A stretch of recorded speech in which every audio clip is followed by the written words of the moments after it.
नमस्कार, आप देख रहे हैं प्रदेश का नंबर 1 और सबसे भरोसेमंद news channel India news Haryana और बड़ी बहस के साथ मैं हूं आपके साथ आयुष चित्रांश। कोरोना की रफ्तार लगातार बढ़ती जा रही है और यह बढ़ती रफ्तार डरा रही है। आम से लेकर खास, शहर से लेकर गांव-गांव तक इस बीमारी ने अपनी पकड़ को बना लिया है। अगर प्रदेश की बात करें तो आंकड़ा 42,000 के आंकड़े को क्रॉस कर चुका है। लगातार बढ़ते मामले को लेकर के स्वास्थ्य महकमा अलर्ट पर है, लेकिन ऐसे में आशा वर्कर्स की हड़ताल सरकार की परेशानी को बढ़ा सकती है। चूंकि ग्रामीण इलाकों में स्वास्थ्य सेवाओं की रीढ़ माने जाने वाली आशा वर्कर्स 7 अगस्त से हड़ताल पर हैं और आशा वर्कर्स ने 13 अगस्त तक अपनी हड़ताल को और बढ़ा दिया है और अगर मांगे नहीं मानी गई तो फिर आगे बड़े आंदोलन की चेतावनी भी आशा वर्कर्स ने दी है।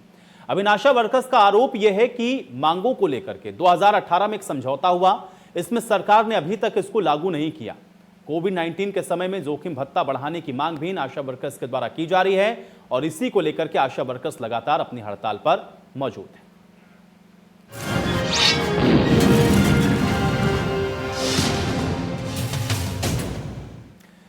तो आशा वर्कर्स की सबसे बड़ी मांग यह है कि उन 8 सेवाओं का इंसेंटिव बहाल किया जाए जिस पर सरकार ने फिलहाल रोक लगा रखी है, क्योंकि हेल्थ वर्कर का दर्जा दिए जाने की मांग भी हो रही है और अलग अलग शहरों की कुछ तस्वीरें इन्हीं मांगों को लेकर के हम आपको दिखा देते हैं। पलवल, कैथल, पेहोवा की ये तस्वीरें आप देख सकते हैं जहां पे आशा वर्कर्स अपनी मांगों को लेकर के हड़ताल पर बैठी हुई हैं। 2018 में जो समझौता हुआ उसको लागू करने की मांग और इसके अलावा स्थायी किए जाने समेत कई अन्य मांगों को लेकर के आशा वर्कर्स अब हड़ताल पर चली गई हैं। 14 अगस्त तक हड़ताल पर जाने का मतलब यह है कि कोरोना की बढ़ती रफ्तार के बीच में जाहिर बात है कि एक बड़ा मुसीबत का सबब सरकार के लिए बनेगा।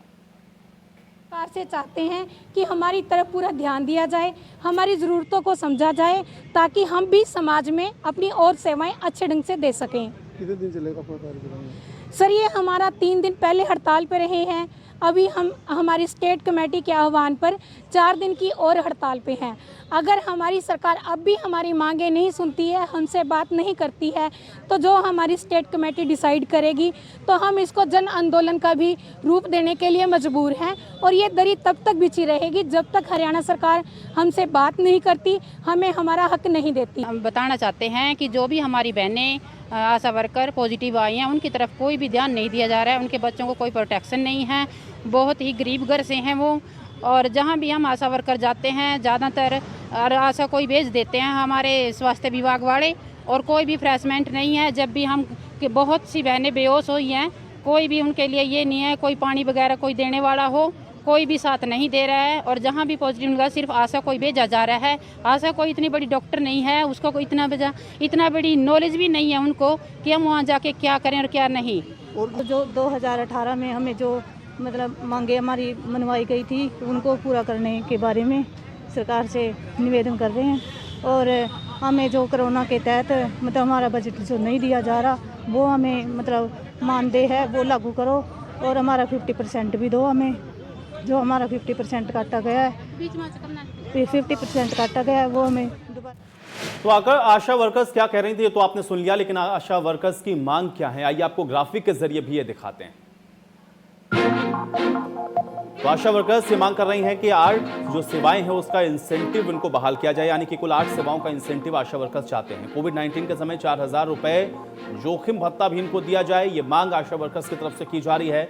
इसके अलावा सरकार के पैनल अस्पतालों में इलाज की सुविधा आशा वर्कर्स को मिले, ये मांग भी आशा वर्कर्स की। इसके अलावा स्थायी कर्मचारी इनको बनाया जाए, ईएसआई और पीएफ की सुविधा भी आशा वर्कर्स को मिलनी चाहिए, ये मांग भी आशा वर्कर कर रही हैं। आशा वर्कर्स को हेल्थ वर्कर का ही दर्जा मिलना चाहिए, ये मांग भी आशा वर्कर्स काफी पुराने समय से करती रही हैं और 2018 में जो समझौता हुआ उसको भी लागू किया जाए। इन मांगों को लेकर के आशा वर्कर्स फिलहाल 7 तरह से हड़ताल पर है।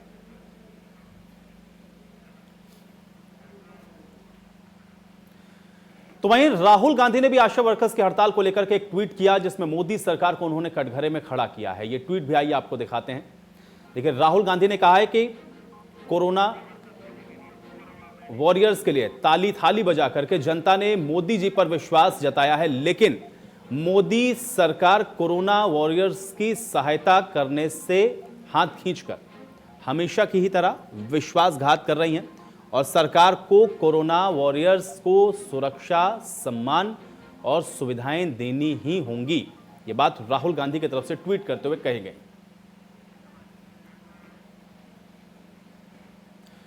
तो कुल मिलाकर के आशा वर्कर्स हड़ताल पर हैं और सरकार के लिए ये मुसीबत भी है कि कोरोना काल में जो रीढ़ कहा जा रहा है, अगर वही हड़ताल पर चला जाए तो फिर कैसे व्यवस्थाओं को मेंटेन करेंगे, ये एक सवाल है। आज इसी पर चर्चा होगी। कुछ अहम सवाल उस पर भी नजर पहले डाल लेते हैं। आशा वर्कर्स की जो मांग है वो पूरी कब होगी, ये एक सबसे अहम सवाल है, क्योंकि इससे पहले भी आशा वर्कर्स कई बार हड़ताल पर जा चुकी है। दूसरा अहम सवाल यह है कि कोरोना के काल में आखिर ये जो हड़ताल हैं वो कितनी जायज़ हैं, क्योंकि लगातार जो संक्रमण का खतरा है वो सबके लिए बरकरार है। और हड़ताल के दौरान भी आपने देखा कि कितनी भारी संख्या में ये आशा कार्यकर्ता एक ही जगह पर जुटी हुई थी। और कोरोना काल के अंदर इस तरीके की जो हड़ताल है उसका जो असर है वो कैसे पड़ेगा, ये भी अपने आप में बहुत महत्वपूर्ण हो जाता है। और आज इन्हीं सारे सवालों के साथ आज की बड़ी बहस की शुरुआत करते हैं। तमाम मेहमान मेरे साथ जुड़ चुके हैं, उनका परिचय मैं आपके साथ करवा देता हूं। रेणु भाटिया जी हमारे साथ जुड़े हुई हैं, भारतीय जनता पार्टी की प्रवक्ता। बहुत स्वागत रेणु भाटिया जी आपका इस चर्चा में। रंजीता मेहता जी हमारे साथ जुड़े हुई हैं, कांग्रेस की प्रवक्ता हैं। रंजीता मेहता जी आपका भी स्वागत। सुखबीर तंवर जी हमारे साथ जुड़े हुए हैं, नैलो के प्रवक्ता हैं। सुखबीर तंवर जी आपका भी स्वागत। और सुमन कश्यप जी हमारे साथ जुड़ चुकी हैं, आशा वर्कर हैं। सुमन कश्यप जी आपका भी बहुत स्वागत है।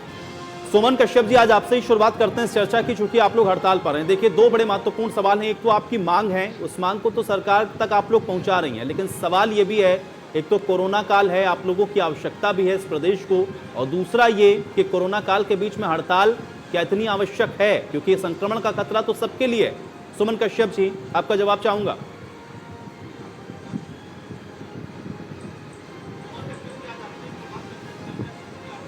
जी सर, किसी भी महिला को या किसी भी बेरोजगार को ज़रूरत नहीं है दरी बिछवाने की।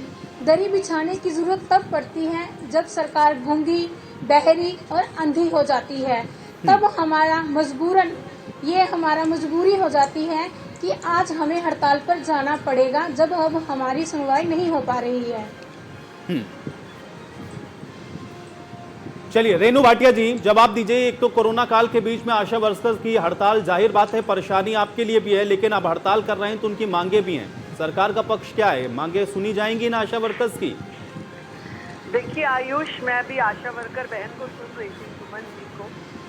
ऐसे लग रहा था कि लिख के दिया हुआ वाक्य वो बोल रही है, क्योंकि जिन मांगों की बात कर रही हैं और दरी बिछाने की, और कई औरतें नहीं चाहती इस तरह की वो बात कर रही हैं, ये आशा वर्कर कोई प्रोफेशनल नहीं बोली जाती। जब हम आशा वर्कर्स के तौर पर ज्वाइन करते हैं या जब हम आशा वर्कर बनते हैं तो वो एक सामाजिक हित के लिए अपनी सेवाएं देने के बात को कहा जाता है। और रही बात इनकी मांगों को पूरा करने की, कोई भी एक मांग ऐसी नहीं होगी जो इनकी पूरी नहीं की जाएगी, और कोई भी ऐसी नहीं रही जो पूरी नहीं की गई। आप ये देखिए, 200 रुपये इनको डिलीवरी के मिलते थे, उसको उस सेवा के कार्य के लिए 300 रुपये कर दिया गया, और इस तरह के केसेस के लिए, और 1000 रुपये इनका मानदेय था, उसको एकदम से 4000 कर दिया गया। ये इसी सरकार ने किया। जिस प्रकार मेरी सुमन बहन ने शब्दों का इस्तेमाल किया कि सरकार गूंगी और बहरी, इस तरह के शब्दों में, अगर गूंगी बहरी होती या देख ना पाती तो 200 से 300 ना करती, 1000 से 4000 ना करती।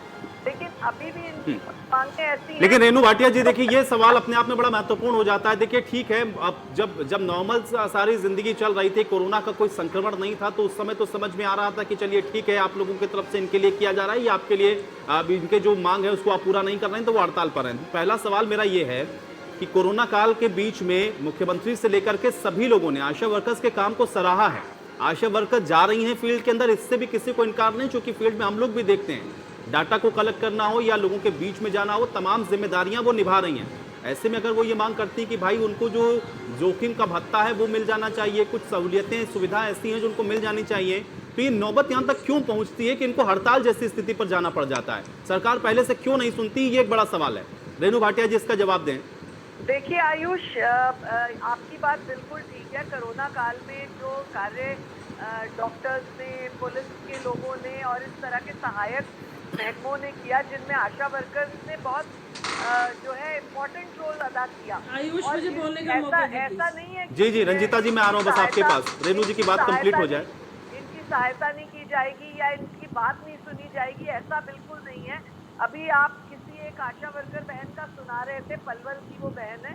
इसी तरीके फरीदाबाद एक आशा वर्कर बहन के साथ कुछ नाइंसाफी हुई थी, किसी एरिया में वो गई थी और वहाँ के लोगों ने उनके साथ बदतमीजी बदसलूकी गई थी। मैं स्वयं वहाँ जाकर उनके सहयोग में खड़ी थी और तब तक वहाँ रही, 3 दिनों तक लगातार जाना हुआ। मैं उस बहन का नाम भूल रही हूँ, शायद वंदना बहन उनका नाम था। यदि आप चाहें तो उनसे पूछ उनका इंटरव्यू जरूर लगाएं, जिस प्रकार इन बहनों का लगाया कि क्या यदि आपको सरकार की ओर से आपको कोई परेशानी आई, सरकार की ओर से आपने अपनी इंतजार रखी तो आपको सहयोग मिला या नहीं मिला। मैं आपको ऑन एयर चैनल पर आपके चलिए ठीक है, देखिए उस चैनल पर उसके लिए आपने किया बधाई की पात्र, लेकिन भाई ये हड़ताल की तस्वीरें क्यों दिख रही हैं, सवाल तो होगा ना रंजीता जी आपसे भी। रंजीता मेहता जी मैं आपके पास आ रहा हूं, रंजीता जी जवाब दें।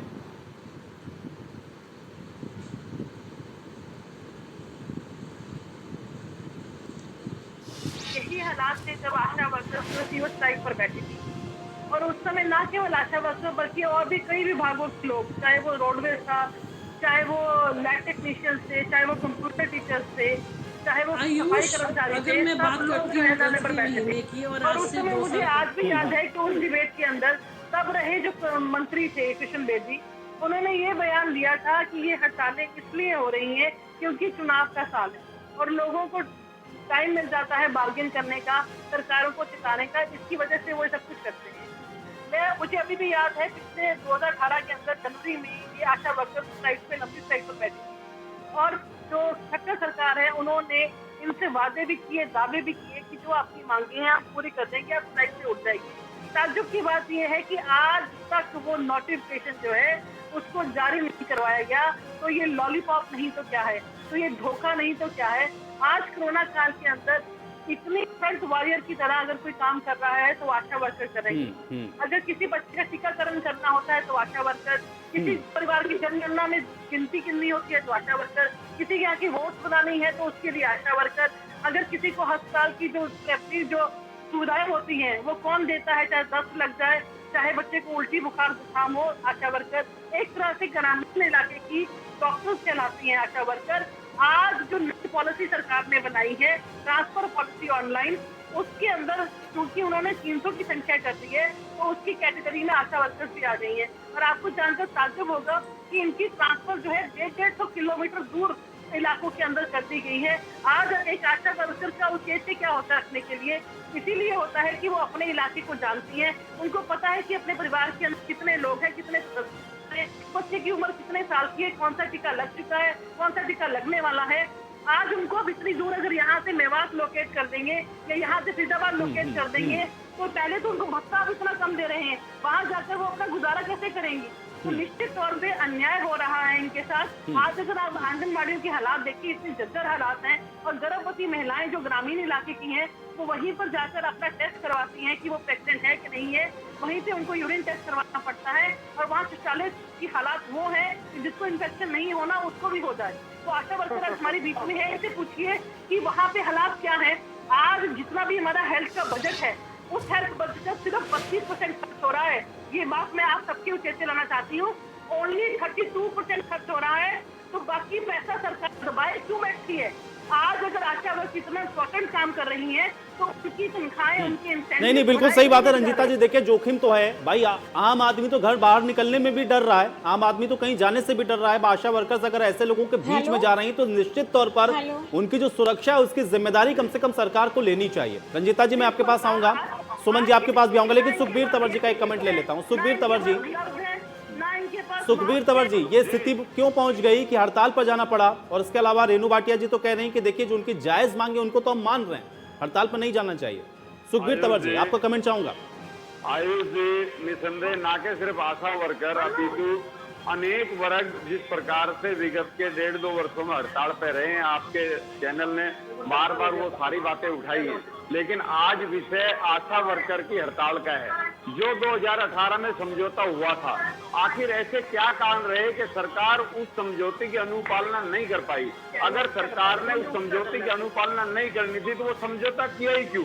ये समस्त आशा वर्कर के साथ एक अन्याय है, एक धोखा है। और जिस प्रकार से कोरोना काल चल रहा है और एक बहुत महत्वपूर्ण कड़ी है आशा वर्कर हेल्थ डिपार्टमेंट में के बीच में और मरीज के बीच में, और अगर ये कड़ी टूट जाएगी तो जिस प्रकार से कोरोना का संक्रमण निरंतर बढ़ रहा है तो ये हालात नहीं आने चाहिए थे। निसंदेह इनको पहले भी अल्टीमेटम दिया, पहले भी हड़ताल था, अब इन्होंने दोबारा हड़ताल और बढ़ा दिए। कहीं ना कहीं निश्चित तौर पे सरकार का ये बहुत बड़ा फेलियर है। इसको तुरंत प्रभाव से संज्ञान में लेके सरकार को आशा वर्करों की मांग तुरंत प्रभाव से माननी चाहिए और जो भी इनको सुविधाएं और जो दूसरी इनकी सारी मांग है जिसकी अनुपालना 2018 के समझौते में भी नहीं हो पाई, वो बहुत जल्दी से जल्दी करके, ताकि आम जनमानस जो हरियाणा प्रदेश का है और कोरोना काल में वो दुखी और परेशान ना हो। इस समस्या को तुरंत प्रभाव से सरकार को हल करना चाहिए। सुमन कश्यप जी बताएं कि सरकार की तरफ से अभी फिलहाल कोई आश्वासन आप लोगों को मिला है, या फिर ये हड़ताल हम मान के चलें कि 14 तक तो कम से कम आप लोग रहने वाले हैं, और सरकार की तरफ से कोई पॉजिटिव रिस्पांस अब तक? सुमन कश्यप जी।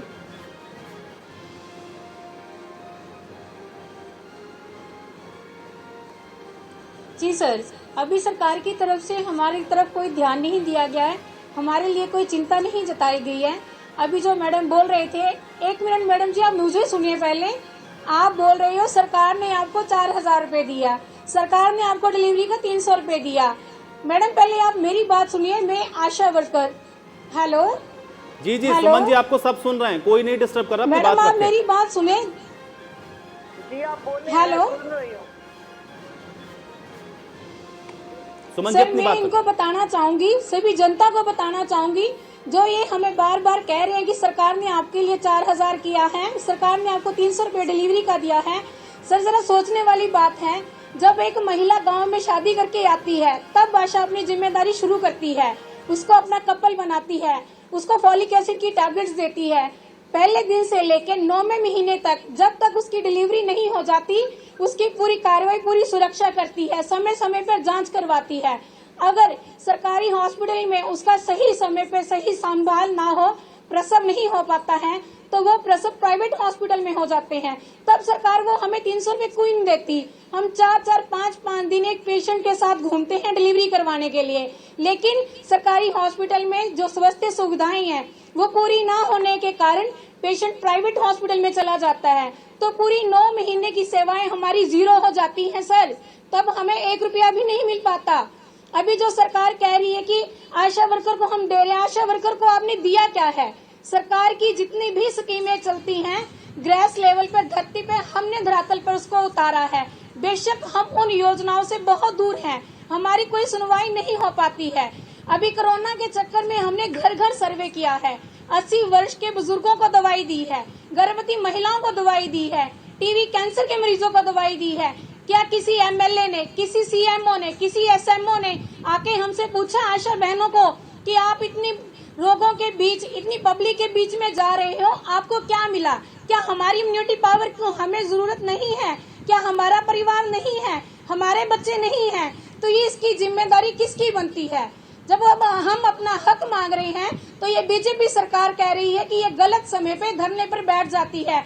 मैं आप सभी को ध्यान देना चाहूंगी, किसी की इच्छा नहीं है गर्मी के अंदर, धूप के अंदर अपने परिवार को छोड़ के, अपनी जिम्मेदारियों को छोड़ के, घर परिवार के बच्चों को भूखा छोड़ के हम यहाँ अपने हक के लिए लड़ रहे हैं। अगर सरकार चाहती है कि ये हमारा काम अच्छे से चले, कोरोना हमारे शहर, हमारे गांव, हमारे देश में महामारी का बड़ा भयंकर रूप ना ले, तो आज सरकार को, आशा वर्कर को सुनना होगा, उसकी मजबूरियों को समझना होगा, उनकी जरूरतों को समझना होगा कि आखिर क्या मजबूरी हुई आज आशा वर्कर को दरी बिछाने की जरूरत पड़ चुकी है। रेणु भाटिया जी जवाब दें। हर बार अपनी ही सरकार अपनी ही दावे कर जाती है। बिल्कुल सुमन जी, मैं आपकी बात का जवाब ले लेता हूँ। सुमन जी आपकी बात का जवाब लेते हैं। रेणु भाटिया जी यहाँ पे मौजूद हैं। निकलना पड़ता है अपने हक के लिए। रेणु भाटिया जी जवाब दें। 24 घंटे ड्यूटी सर। जी जी जी सुमन जी मैं आऊंगा आपके पास, एक बार आपके जो सवाल है उसका जवाब ले लेते हैं। रेणु भाटिया जी जवाब दें। ये है दर्द आशा वर्कर का, देखिए ये है दर्द आशा वर्कर का जो कह रहे पढ़ के बोल रही है। आशा वर्कर सुमन बहन, मैं आपकी सारी बातों से सहमत हूँ। जो आपने अपनी सेवाएं गिनाई, निसंदेह आप उन सेवाओं को पूरा कर रहे हैं। मैंने जैसे आपको बताया, अभी बीच में एक फरीदाबाद में हादसा हुआ, आप ही की वो बहन थी। यदि आप चाहें तो इंक्वायरी करके अपनी फ़ोन से उनसे पूछ भी ले, उनके साथ हम उसी समय खड़े मिले। लेकिन जो आप बोल रहे हैं कि इस समय कोरोना काल में यदि इस तरह की हड़ताल और इस तरह की हम बातें करेंगे तो मुझे लगता है हम अपनी सेवाओं को भी वंचित कर रहे हैं। इसलिए अधिक कुछ ना लेकिन कहकर रेणु भाटिया जी केवल भाई इतना उनके पास आपको ऑप्शन क्या बचता है? रेणु भाटिया जी उनके पास क्या ऑप्शन बचता है? उनकी कुछ मांगे हैं और कोरोना काल के बीच में भी वो जाहिर बात है कि सबसे ज्यादा रिस्क फैक्टर पर हैं, लोगों से सीधे इंटरेक्ट कर रहे हैं जाकर के, और अगर अपनी मांग को लेकर के वो कई बार आप लोगों को बता चुके हैं रेणु जी, और उस पर आप लोग कोई कार्रवाई नहीं कर रहे हैं, कोई उसके ऊपर जो है आप लोग फैसला नहीं ले रहे हैं, तो फिर उनके पास हड़ताल के अलावा और क्या रास्ता बचता देखिए है? आयुष, मैंने जैसे शुरुआत में भी कहा था कि ऐसा कोई काम नहीं है जिसकी इन्होंने डिमांड रखी हो और उसके सर, ऊपर हम चर्चा बार ना बार हो, लेटर सलाह लिख ना चुके हो। हैं, सरकार से लेकिन टाइम सुमन मांग जी, चुके हैं, एमडी से टाइम मांग चुके हैं। हम भी नहीं चाहते कि हम हड़ताल पे बैठे, हमारी जिम्मेदारी बनती है। स्वास्थ्य के रीढ़ का ढांचा बन चुके हैं, रीढ़ की हड्डी बन चुके हैं स्वास्थ्य ढांचा की। हम भी नहीं चाहते कि बिल्कुल हम सुमन इस जी, समय आपने हड़ताल पर बिल्कुल बैठे। सही बातें जब कही सरकार हैं, हमें ही नहीं कोई भी संभालेगी, बात ऐसी हमारे पास आप जो ये practical पूछो सर, जरा सा कितने लिखा ग्लव्स हो। पहुंचे हैं, और मैं कितने सैनिटाइजर हमारे पास पहुंचे हैं, कितने मास्क हमारे पास पहुंचे रेणु हैं। जी, लेकिन हम फिर भी एक रेणु भाटिया जी, योद्धा की देखिए तरह सुमन जो जी हमें आदेश बड़ी दिए बातें कह हैं, रहे हैं। हम उसकी देखिए पालना करते हुए रेणु जी, हमने देखिए ये सर्वे भी बहुत किया। जरूरी है। एक तो वो जहाँ कह रहे हैं कि हमसे भाई मेडिसिन बताइए पहुंचाने कितने के लिए सैनिटाइजर बोला गया, पहुंचाए, हमने वहाँ कितने मेडिसिन मास्क भी उनको पहुंचाई आप लोगों ने पहुंचाए। आप लोग उनको जोखिम हेलो? भत्ता भी नहीं दे रहे हैं, उनकी जो पुरानी मांगे हैं उसको भी आप लोग जो है नहीं मान रहे हैं। 2018 में जो आपने कहा वो भी आप पूरा नहीं कर रहे हैं। उनके पास क्या ऑप्शन बचता है हड़ताल करने के अलावा? बिल्कुल ठीक बात है। सुमन जी ने जो बातें रखी वो विचाराधीन बातें हैं और विचार करने योग्य हैं। जो कमी इनको है, बिल्कुल बातचीत के माध्यम से इनकी उन बातों को दूर किया जाएगा। सरकार प्रयास कर रही है कि कोई भी ऐसी प्रॉब्लम इन लोगों को ना फेस करनी पड़े, क्योंकि जिस प्रकार से सुमन जी ने कहा हम रीढ़ की हड्डी है, इसमें कोई दो राय नहीं है। मैं आपकी इस बात से पूर्णतः सहमत हूँ। और मैं आपको तो रेणु भाटिया जी, तो अब तक सिर्फ आश्वासन के अलावा क्या मिला आशा वर्कर्स को, ये भी तो बताइए। मैं प्रयास रेणु भाटिया जी, आश्वासन के अलावा क्या मिला इन आशा वर्कर्स को, और क्यों इनको बार बार हड़ताल पे जाना पड़ता है? आयुष जी, मैं आयुष बोलने का आपको मौका फिर से दे वही बात बोल रही हूँ कि मैं प्रयास करूंगी कि मैं इनकी इन बातों को सुनने के बाद मुझे भी लग रहा है कि जिन जिन चीज़ों की इन्हें आवश्यकता है उन चीज़ों की पूर्ति इनको होनी चाहिए, क्योंकि हर घर तक इस आशा वर्कर बहन ने ही जाना होता है। और जो चीज़ों की सरकार इनके बारे में, रेणु भाटिया जी, अगर आप ये समझ सकती हैं यहाँ पर बैठकर, तो मुझे लगता है कि ऊपर बैठे हुए लोगों को भी ये बात तो कम से कम समझनी चाहिए, और जिसको नहीं समझ में आ रही तो भाई उसकी लापरवाही का नतीजा ये लोग क्यों भुगते हैं। रंजीता मेहता जी, क्या कहना चाह रहे हैं?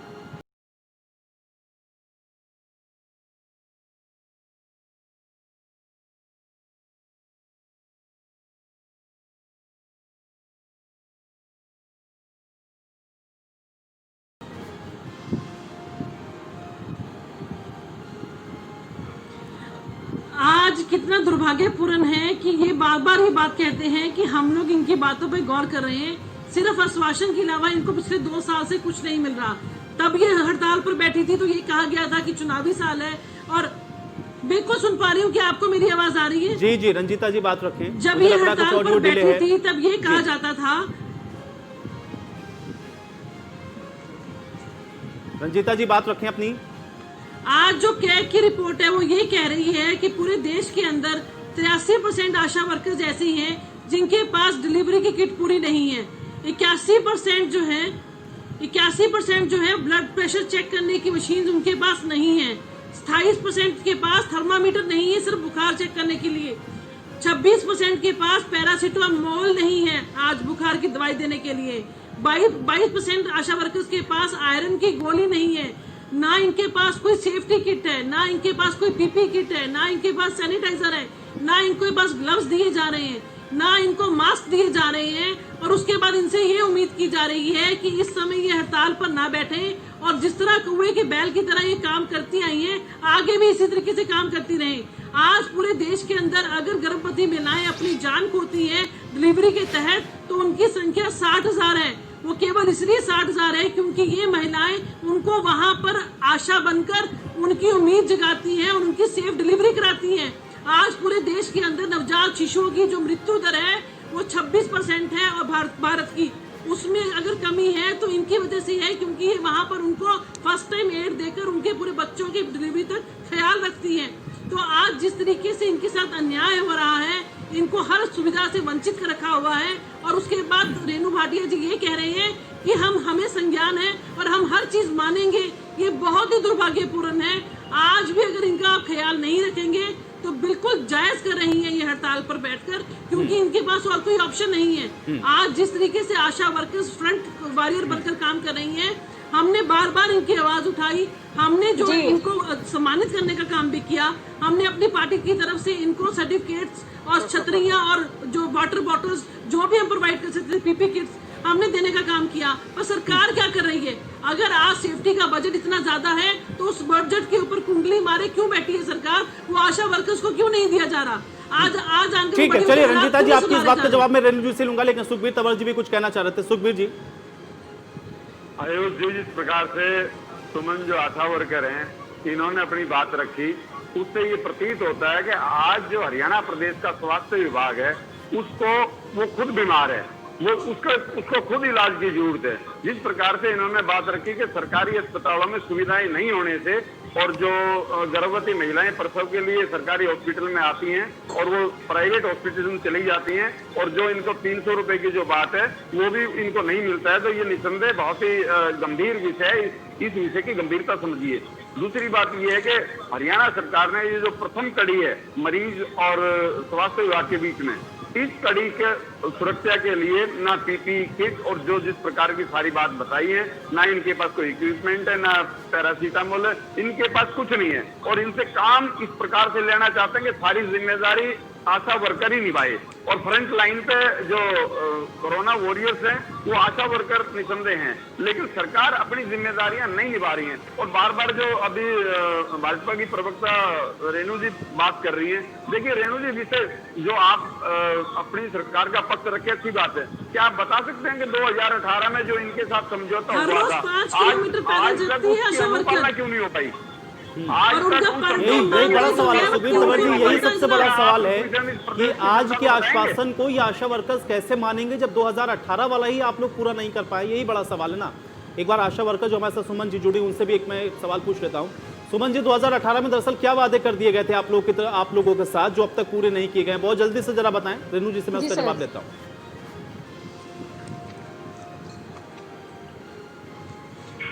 जी सर 2018 में जो हमारा समझौता हुआ था सरकार के साथ, सरकार ने सभी आशा वर्कर को जो मानदेय बढ़ाने की बात की थी, थोड़ा सा तो इन्होंने पैसा बढ़ाया और दूसरी तरफ इन्होंने 8 एक्टिविटी का हमारा पैसा काट लिया। हमें हर आशा वर्कर को अलमीरा देने की बात की, हमें हर आशा वर्कर को एंड्रॉइड फोन देने की बात की। इस प्रकार की बहुत सी जो हमारे साथ इन्होंने समझौता किया था, वो समझौता आज तक भी पूर्णतः लागू नहीं किया गया है। और जो रेणु मैडम जी हमें बोल रही है कि आप एक सोशल वर्कर हो, तो सोशल वर्कर से इतना काम फिर क्यों लेना चाहती है सरकार? रेणु भाटिया जी जवाब दें। और आज के आश्वासन पे आशा वर्कर कैसे भरोसा करें जब 2018 का ही आप लोगों ने पूरा नहीं किया? स्थिति तो बड़ी विकट है रेणु भाटिया जी, और ऑप्शन क्या है इनके पास हड़ताल के अलावा? मैंने जैसे मैंने अभी ये बात बोली कि सुमन जी ने जो अपनी बात रखी है, उनका दर्द बिल्कुल ठीक है, लेकिन जो समझौते की बातें हुई और जो उस समय सरकार ने इनको कहा, उसमें से मैंने अभी भी शुरुआती तौर पर ही कहा था, दोबारा रिपीट करूंगी, इनका मानदेय डिलीवरी का बढ़ाया गया। लेकिन अभी सुमन जी ने जो बात कही कि जिस महिला के साथ ये 8 महीने 7 महीने लगती हैं और अगर वो प्राइवेट में चली जाती हैं तो इसकी जो है डिलीवरी कॉस्ट इनको नहीं मिलती। ये बात मैंने आज सुनी है और ये विचारणीय बात है, और मैं आपसे इस बात को कहकर जा रही हूँ कि मैं आपकी इस बात को ज़रूर पहुँचाऊँगी, क्योंकि 8-9 महीने की आपकी मेहनत बेकार नहीं जानी चाहिए। हालांकि जो पेशेंट है ये उनकी मर्जी है कि वो फिर प्राइवेट हॉस्पिटल में जाएं या यहाँ रहें, ये उनकी सोच होती है, परंतु आपने जो सेवा की होती है उसका आपको ज़रूर हक मिलना चाहिए। मैं आपकी इस बात को ज़रूर रखूँगी, जो मुझे बहुत जायज़ लग रही है। दूसरी बात, आपने कहा कि आपके पास किट और सैनिटाइजर और ये सब चीज़ें नहीं है। रेणु मैडम जी, ऐसी बहुत सी बातें हैं। एक मिनट सुमन जी, मेरी बात पूरी होने ये मैडम जी, ऐसी बहुत सी बातें हैं जो हमारी आपसे करनी बहुत जरूरी है। सरकार सिर्फ एक दिलासा ही देती आई है आज तक। देखिए, मैं पूरी बात अपनी रखी हूँ। जो आप सुमन जी देखिए, रास्ता तो बातचीत से ही निकलेगा। सुमन जी, रास्ता तो बातचीत से ही निकलेगा। मैडम, इतना सुमन जी देखिए, रास्ता बातचीत से ही निकलेगा। सुमन जी कर दी जाती है। सुमन जी देखिए, सुमन जी, यहाँ बैठा हुआ हर एक पैनलिस्ट और सब समझ रहे हैं आप लोगों का दर्द है, इसलिए आप लोग सड़कों के ऊपर, और हम लोग सब चाहते हैं कि आपकी सबका शंका समस्या समाधान हो, लेकिन रास्ता बातचीत से ही निकलेगा। इसलिए वो क्या कर रही है थोड़ा सुनते हैं उसको भी। सुमन जी, मैं आऊंगा आपके पास। रेनू जी कंप्लीट करें।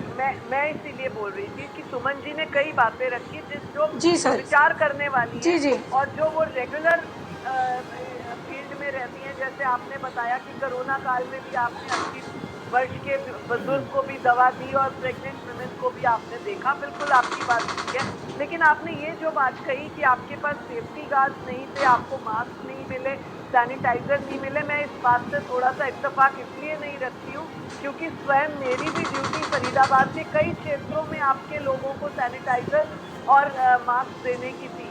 तो मैं हो सकता है कुछ महिलाएं रही हों, कुछ आशा वर्कर रह गई हों, वो अलग बात है, परंतु इस बात से इत्तेफाक नहीं रखती क्योंकि हमारी सरकार ने पहली प्रायोरिटी यही रखी थी कि जो डॉक्टर्स हैं, जो पुलिस के लोग हैं, जो आशा वर्कर्स हैं, जो फील्ड में सरकार की ओर से काम कर रहे हैं ऐसे क्रूशियल टाइम में, ऐसे कोरोना की महामारी के समय में, उनको पूरा। लेकिन रेनू जी, अगर सुमन जी ये बात कह रही हैं और चूंकि वो तो खुद एक आशा कार्यकर्ता हैं, अगर वो जाती हैं लोगों के बीच में तो निस्संदेह ऐसी स्थितियां होंगी, तभी वो इतनी बड़ी बात डिबेट के बीच में या चैनल पे बैठ के कह पा रही हैं, और उसमें तथ्य होंगे। मैं भी डिबेट के बीच में ही ये बात कह रही हूँ कि कहीं ना कहीं रहा होगा तो वो बात उन तक पहुंची है, परंतु अगर आप मेरे एरिया की बात करें तो या ड्यूटी की बात कहें तो मेरी स्वयं की ड्यूटी लगी थी, इसीलिए मैं आपको एकदम जिम्मेवारी से कह सकती हूँ।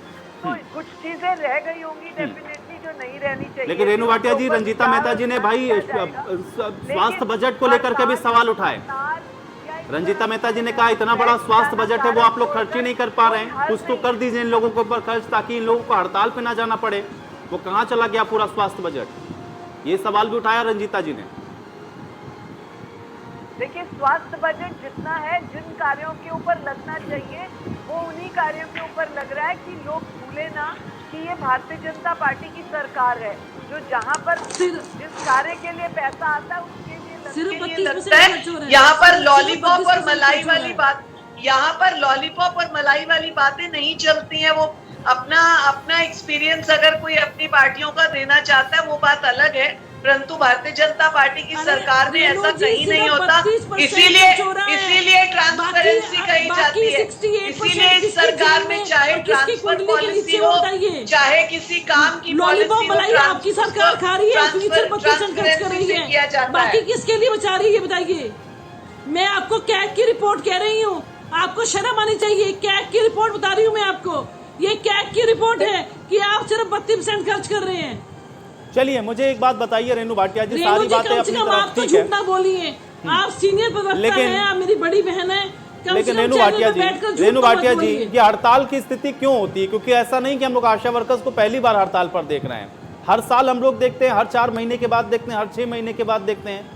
ऐसा क्यों होता है इन लोगों के साथ, और क्यों इनका कोई परमानेंट सोल्यूशन आप लोग नहीं निकाल पा रहे हैं?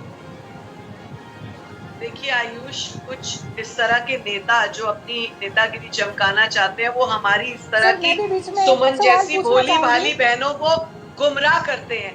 अगर कोई सही मायने में सुमन जी के ऊपर इनकी तरफ से कोई नेतागिरी करना चाहता है तो वो इनको विकल्प बताएगा कि बैठना कोई विकल्प नहीं है, हम आशा वर्कर के तौर पर जुड़े हैं समाज के साथ, और बातचीत करना विकल्प है। जिस प्रकार से आज मैंने सुमन जी की वो बात सुनी जो अभी इन्होंने कही कि इन तक कुछ चीजें नहीं पहुंची, तो मैंने उसी समय इस बात को जिम्मेदारी से नहीं रेनू भाटिया जी, देखिए जब तक हड़ताल नहीं होती, समस्या तो यही है ना कि कोई सुनने को राजी कहाँ है। अभी भी तो हड़ताल के बाद कोई पहुंचा नहीं बात करने के लिए, कौन सुनने को तैयार है? और अगर सुनने को तैयार होता और इतनी ही संवेदनशीलता होती तो मुझे लगता है कि आशा वर्कर्स बार बार हड़ताल पर नहीं जाते। अब 2018 का ही एग्जाम्पल देख लीजिए, 2018 में आपने उनके साथ वादा किया, समझौता किया, और वो पूरा नहीं हुआ, इस वजह से वो फिर हड़ताल पर बैठ गए। अब इसमें कहाँ कम्युनिकेशन की कमी है?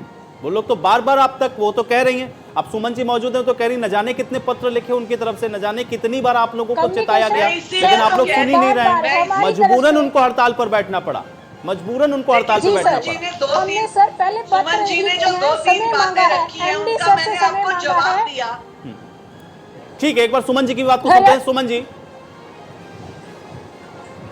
विरोध का कुछ और तरीका हो सकता है क्या? या हड़ताल ही केवल अंतिम ऑप्शन है? विरोध का कुछ और तरीका भी अपना सकते हैं कोरोना काल में, हाथ पर काली पट्टी बांध लें, सरकार का विरोध करें, प्रदर्शन करें, लेकिन काम भी करें साथ में, क्योंकि आप लोगों के भरोसे हरियाणा की जनता है।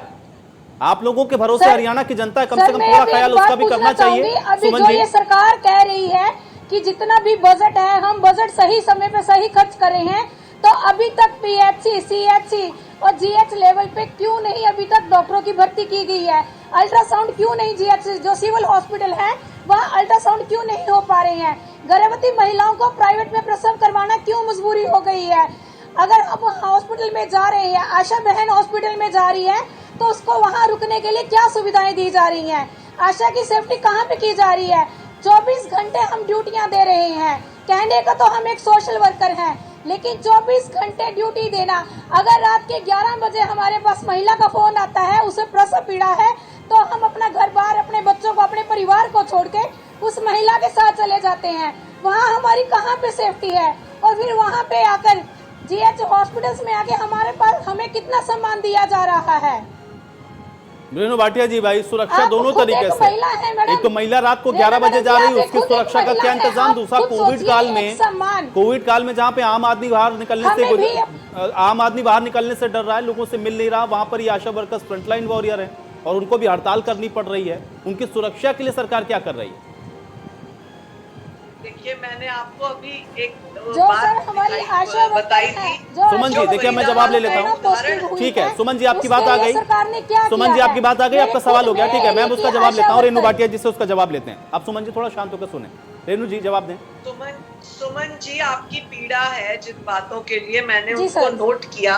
देखिए, मैंने उन बातों को नोट किया और मैं आपकी बात जहाँ उचित स्थान पर पहुँचानी है उस बातों को पहुँचाऊंगी भी। लेकिन अगर हम इस तरह से हड़ताल करके बैठ जाते हैं तो हम अपनी जिम्मेदारी से मुंह मोड़ लेते हैं। अगर मैं भी आज हड़ताल करके बैठ जाऊं कि मुझे पार्टी ने क्या दिया, मैं क्यों डिबेट पे जाऊं, मैं क्यों आशा वर्कर्स की बात को उठाऊं या मैं क्यों इनके लिए बहस करूं, तो इस तरह से काम नहीं चलेगा। यदि मेरी कोई पीड़ा है तो मैं अपने अध्यक्ष को या अपनी पार्टी के सीनियर कार्यकर्ता को बताऊंगी अपनी बात, ना कि मैं इस तरह से छोड़ छाड़ के डिबेट और ब्लैंक बैठ जाऊंगी। रंजीता जी भी इस बात को समझती होगी कि अगर हमारी सरकारों में बैठने की जिम्मेदारी है तो हम उसकी जिम्मेदारी को पूरी तरीके से निभाएं। यदि हमें कोई परेशानी है तो हम अपनी उस बात को जरूर रखें। मैडम जी, हमने बात करके समय मांगा बात करने के लिए, तो हमारे बच्चों का जवाब क्यों नहीं दिया गया? मैं आपको इसीलिए बोल रही हूँ कि आपको हमारे हेल्थ मिनिस्टर रेणु जी, देखिए ये तो लास्ट ऑप्शन है। रेणु जी देखिए, लास्ट ऑप्शन है। मैं एकदम शुरुआत से ये बात कह रहा हूँ। देखिए, हड़ताल पर कोई नहीं जाना चाहता है, मजबूरी यहाँ तक आती है कि उनको हड़ताल पे जाना पड़ता है, क्योंकि उसके अलावा सरकार सुनती नहीं। इनको कह रही हूँ ना कि आप डायरेक्ट जाके ये स्थिति यहाँ तक क्यों पहुंच जाती है? मेरा सवाल ये, देखिए मैं ये मान सकता हूँ, कि व्यवस्था के अंदर हो सकता है कि कोई गतिरोध हो, आपसे किसी बात को लेकर के हो सकता है गतिरोध हो सकता है, लेकिन वो गतिरोध बातचीत के टेबल पर हल होने की बजाय ये हड़ताल तक क्यों पहुंचता है? ये सवाल मेरा है रेणु जी, और ये पहली हड़ताल नहीं है, इसलिए सवाल मैं आपसे पूछ रहा हूँ, क्योंकि बार बार इस तरीके की हड़ताल हम लोग देखते हैं। आशा वर्कर का रोजगार है, आशा वर्कर की रोटी का सवाल है ये। आशा वर्कर ने कोई पॉलिटिक्स नहीं करनी है मैडम, हम किसी के बहकावे में नहीं आ रहे हैं। आप अपने डिपार्टमेंट से पूछिए कि हमारी तरफ से कितनी बार पत्र लिख के आपसे समय मांगा गया है। जब आप समय नहीं दे पा रहे हो, हमारी मजबूरी नहीं समझ रहे हो, हमसे बात नहीं कर रहे हो। चलिए कमेंट सुखबीर तंवर जी भी कुछ कहना चाह रहे हैं। सुखबीर जी, क्या हड़ताल करना ही सिर्फ इसका समाधान है? हड़ताल के अलावा कोई और रास्ता नहीं हो सकता है आशा वर्कर्स के सामने? आयुष जी, जिस प्रकार से रेणु जी कह रही हैं कि भाई इस पे राजनीति हो रही है, निसंदेह दुर्भाग्यपूर्ण है। और हड़ताल करने से या सुमन जी के डिबेट में बोलने से ही किसी विवाद का, किसी बात का संज्ञान सरकार लेगी, ये भी दुर्भाग्यपूर्ण है। देखिए, भारतीय जनता पार्टी सरकार ने 2018 का जो समझौता था उसकी अनुपालना नहीं करी और निरंतर इन्होंने अल्टीमेटम दिया, एमडी को चिट्ठी लिखी, जैसा कि सुमन जी बता रही है। सरकार ने और अधिकारियों ने कोई संज्ञान नहीं लिया और इसलिए इनको हड़ताल पे जाना पड़ा है। जैसा कि मैंने अपने प्रथम वक्तव्य में कहा था, तुरंत प्रभाव से बिना किसी देरी के जो भी इनकी दिक्कत है उनको सरकार को उनका तुरंत संज्ञान लेना चाहिए, ताकि ये तंत्र के बीच में जो सबसे महत्वपूर्ण कड़ी है वो जुड़ी रहे और इनके स्वास्थ्य के और इनके खुद के भी जो सरोकार हैं उनको भी सरकार को निस्संदेह तुरंत प्रभाव से वो भी देखना चाहिए। और जो भी आज सुमन जी ने जो बात करी है उनमें मुझे नहीं लगता किसी प्रकार की कोई राजनीति है, धरातल की सारी बात करी है और सरकार की विफलता 100% इसमें इंगित होती है। रंजीता मेहता जी, मैंने ये नहीं कहा कि सुमन जी राजनीति कर रही है, मैंने ये कहा कि सुमन जी को जो बात अपनी रखनी है या आशा वर्कर्स को, यदि इनका कोई सही गाइड नहीं रेनू जी देखिए ये सवाल कई बार हो गया, रेनू जी कई बार हो गया सवाल, भाई देखिए ऑप्शन नहीं है उनके पास। लेकिन रंजीता मेहता जी, डिजिटल इंडिया की बात कर रही है सरकार, आज बात कर रही है हाईटेक होने की, छोटी छोटी चीजें हैं। आज आशा वर्कर को आपने वायदा किया कि आप मोबाइल देंगे, आप उनको एक अलमारी देंगे, क्या बहुत बड़ी मांग है उनकी? दुर्भाग्यपूर्ण है रेनू जी, अगर इन डिमांड्स को भी हम पूरा नहीं कर सकते, उनका प्रोत्साहन नहीं बढ़ा सकते, उनको कपड़े नहीं दे सकते, उनको पीपी किट नहीं दे सकते, तो इससे बड़ी दुर्भाग्यपूर्ण बात क्या होगी? बहुत बड़ी चीज मांग रही है वो।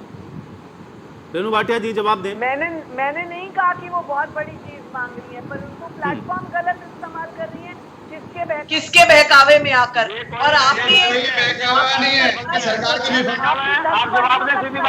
रेनू भाटिया जी किसका बहकावा? देखिए सवाल तो उठेगा ना। चलिए ठीक है, आप कह रहे हैं बहकावा है, तो सुमन जी हमारे साथ मौजूद है। सुमन जी कौन बहका रहा है आप लोगों को? एक सेकंड चलिए सुमन जी से पूछ लेते हैं, सुमन जी कौन बहका रहा है? सुमन जी कौन बहका रहा है आपको? सुमन जी कांग्रेस बहका रही है आपको या इनेलो बहका रही है आपको? कौन बहका रहा है आपको?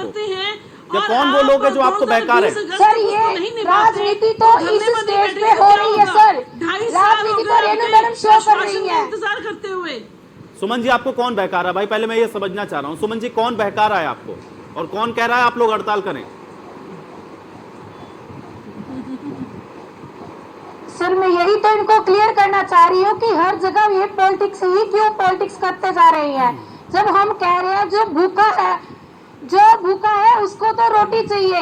हमारे देश में सर इतनी बेरोजगारी है, हमारी मजबूरी है कि हम आशा वर्कर का काम कर रहे हैं। हमारी आशा बहनें जेबीटी करी, एमए करे हुए, बीए करी, इसलिए बेरोजगारी की मार झेल रही है, इसलिए वो आशा का कार्य कर रही है। और हम काम करने से मना नहीं करते सर, हमने पहले स्टेप बाय स्टेप बात की है, हमने डिपार्टमेंट ने लेटर भेजे हैं, उसके बाद हम हड़ताल पे बैठे हैं। पॉलिटिक्स से हम मैम थक चुके हैं, आप सबकी पॉलिटिक्स देखते देखते। पॉलिटिक्स तो आप लोग कर रहे हो सर, जो गरीब जनता के साथ खेल रहे हो। गरीब जनता आज भी दुखी है, हमसे पूछ के देखो सर, जो हम डोर टू डोर सर्वे कर रहे हैं, जो गरीब परिवारों से कोरोना पॉजिटिव केस हुए हैं उनको इन्होंने कितनी हेल्प की है। मेरी आशा वर्कर जो कोरोना पॉजिटिव है, घर की एक ही कमाने वाली महिला है और वो कोरोना पॉजिटिव होने के कारण अपने घर बेरोजगार पैसा ब्याज पे लेकर अपना इलाज कर रही है, उसका खुद का 40,000 रुपया लग चुका है। सरकार ने कितनी सहायता की आशा वर्कर की। परंतु आप इस तरह से अगर बात कहेंगी कि हमने ऐसा किया, तो मुझे नहीं लगता ये उचित बात होगी। आप स्वास्थ्य मंत्री जी से किसी भी समय मिल सकते हैं, माननीय मुख्यमंत्री जी के दरवाजे अपने कार्यकर्ताओं के लिए, अपने अधिकारियों के लिए, कर्मचारियों के लिए 24 घंटे खुले हैं, इसीलिए सब कुछ ट्रांसपेरेंट है। ये हम लोग पिछली सरकारों की तरह नहीं है कि इस तरह से रेनू भाटिया जी जितने पत्र लिखे गए उसका जवाब क्यों नहीं दिया? रेनू भाटिया जी, रेनू भाटिया जी, रेनू भाटिया जी आशा वर्कर है ना, सुमन कश्यप जी आशा वर्कर हैं, बता रही हैं इतने पत्र लिखे गए उसका जवाब क्यों नहीं दिया? और 2018 में जो वादा किया उसको पूरा क्यों नहीं किया? देखिए 2 सवाल पूछ रहा हूं मैं रेनू भाटिया जी, 2018 में जो वादा किया वो पूरा क्यों नहीं किया? पहला सवाल ये, और ये हड़ताल तक पहुंचे क्यों? क्योंकि उन्होंने कई बार पत्र लिखा, भाई उसका जवाब नहीं दिया आपने। इन दोनों ही सवालों का जवाब दें रेनू भाटिया जी। 2018 में जो बातें इनको कही थी उनमें मैंने अभी भी शुरुआत में ही बात कही थी कि 200 से 300 रुपए इनकी डिलीवरी केसेस के कर दिए गए। सुमन बहन बैठी हैं, बताएं कि क्या इस तरह से राशि बढ़ाई गई कि नहीं बढ़ाई गई? सुमन जी बताएं, आप राशि बढ़ाई गई कि नहीं बढ़ाई गई? 1000 से मानदेय 4000 किया गया कि नहीं किया गया? बताएं आप। ये तो लिखित में था, ये तो लिखित में था।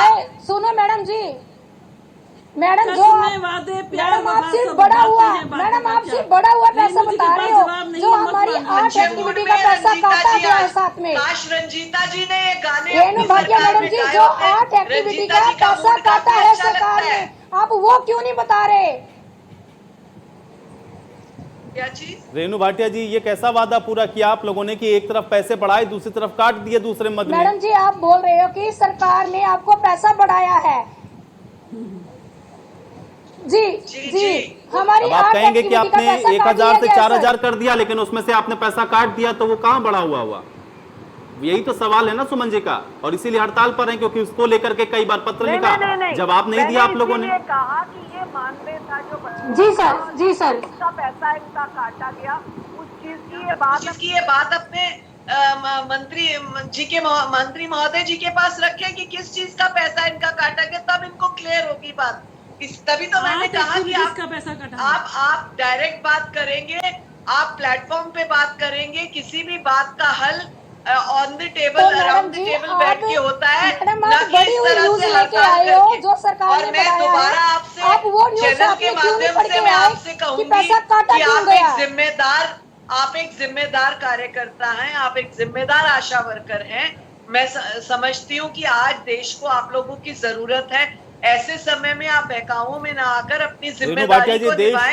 देश को जरूरत है सुमन कश्यप जैसी आशा वर्कर्स की, लेकिन उनकी जरूरतों को आपको भी समझना है।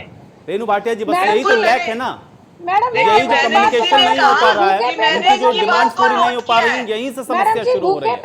उनकी जरूरत है, देश की जरूरत है, और उनकी डिमांड को पूरा करना ये आप लोगों की जिम्मेदारी है रेणु जी। और ये कब होगा? बिल्कुल आखिरी पड़ाव में एक सवाल में सबसे लूंगा। रेणु भाटिया जी, मुझे ये बताइए कि इसका समाधान क्या है? अब समाधान की ओर बढ़ते हैं थोड़ा। मुझे ये बताइए रेणु भाटिया जी, इसका समाधान क्या है? समय में नहीं है, इसका समाधान क्या है? आप मुझे ये बताइए। और आप जो कह रही हैं उस बात पे भरोसा कैसे करें सुमन कश्यप जी? इसका समाधान क्या है, और आप जो कह रहे हैं उस पर भरोसा वो कैसे करें, ये बता दीजिए बस। आयुष, बिल्कुल स्पष्ट समाधान है कि जिस प्लेटफॉर्म पे बात रखी जानी चाहिए वहां पर ये मिले। इन माननीय जो है मुख्यमंत्री जी के को या फिर स्वास्थ्य मंत्री जी को, जो इनका महकमा है, वहां पर जाके ये मिलेंगे, अपनी बात को रखेंगे, तो कोई दुनिया की ताकत नहीं कि इनकी बात नहीं मानी जाएगी। आज तक का रिकॉर्ड है, माननीय अनिल विज जी ने या मुख्यमंत्री जी ने अपने किसी भी कार्यकर्ता की, किसी भी अधिकारी की, किसी भी कर्मचारी की कोई ऐसी बात नहीं रही जो उन्होंने रखी हो और उसको पूर्ण ना किया गया।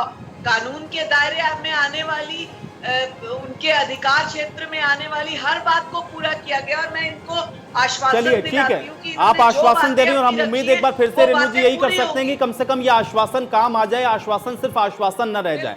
समय अब मेरे पास नहीं है। आप सभी लोग का बहुत शुक्रिया, आप लोगों ने समय निकाला, चर्चा का हिस्सा बने। तो हालांकि यहां से भी आशा वर्कर्स को एक बार और आश्वासन मिला है, लेकिन पिछला आश्वासन यानी कि 2018 का, जो कि अब तक पूरा नहीं हुआ, इसलिए आशा वर्कर्स हड़ताल पर हैं। और देखना यह है कि समस्या का समाधान सरकार अब कैसे निकालती है। आज बड़ी बहस में मेरे साथ फिलहाल इतना ही।